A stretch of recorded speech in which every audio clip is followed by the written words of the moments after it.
My name's Kathryn Patterson, and welcome to Daniela's Circle. If you don't know Daniela, let me introduce you. This is my book, Daniela. This is an adventure story about a 10-year-old little girl.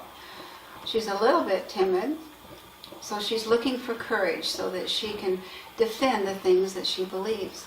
Now, she knows that courage is out there. She knows people have it. She's seen it, but she doesn't know how to get it. So that's the story. That's what we're going to be talking about. Our story is going to start out taking us back to 450 BC Persia. That's 2,500 years ago. And she's going to be searching for Esther, the most courageous young woman in the Bible. So let me start by giving you a few excerpts out of chapter 5 that will give you an idea of what Daniela's search entails. Daniela's eyes were closed as she imagined going down the footpath. As her eyes slowly opened, things looked somewhat different. She was expecting to see a cottage, a cabin, or some kind of a residence where Esther might live. In fact, the beautiful surroundings of the footpath had disappeared. There before Daniela was a completely different landscape. She thought to herself, what kind of a place is this? Out there in the middle of the valley, she could see what appeared to be walls and some kind of buildings that were very angular. She had no idea what she was looking at. In the middle of this enormous structure were 4 square, very high towers, and between the towers was an opening that was almost as big as the towers. Since it was the only thing she could see ahead of her, she decided to head that way.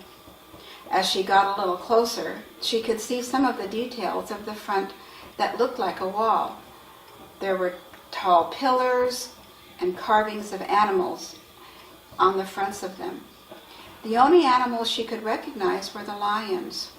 Off to the right, but still in the distance, she could see a long and winding ramp to the tallest entrance that she had ever seen. When she arrived at the entrance, it was even bigger than she first imagined.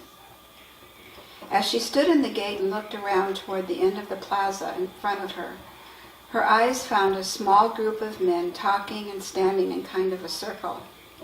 They were drinking something from silver-colored cups and laughing.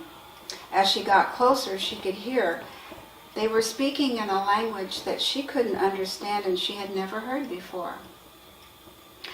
As she walked toward the men, the tallest man, who had a stern face when he wasn't laughing, the one wearing the tunic and the puffy pants, began to walk toward her.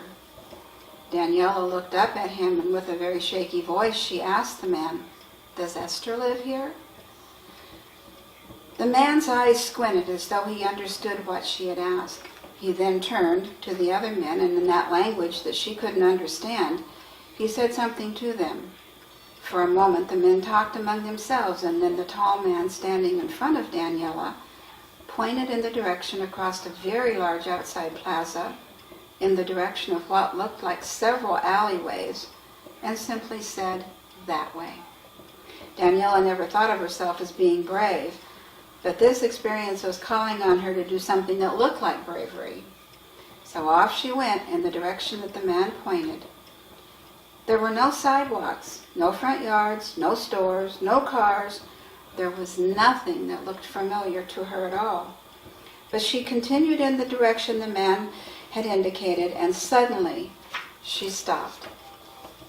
Wow! Which way should I go? Now there was a choice to be made. Right, left, or in the middle. Daniela thought to herself, what now? She looked all 3 directions, and looking off to the right and down a narrow alleyway, there was an old lady who walked a little bent over, coming out of what she thought was a doorway of some kind. As Daniela walked toward the bent-over lady turned toward Daniela and waited to greet her. As they met, Daniela asked, "Do you know where Esther lives?"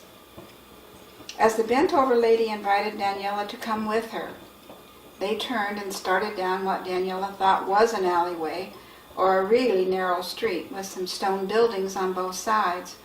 When they finally stopped, they were standing in front of maybe another outside gate. Then the bent-over lady opened up what Daniela thought was a gate and softly said, "Esther."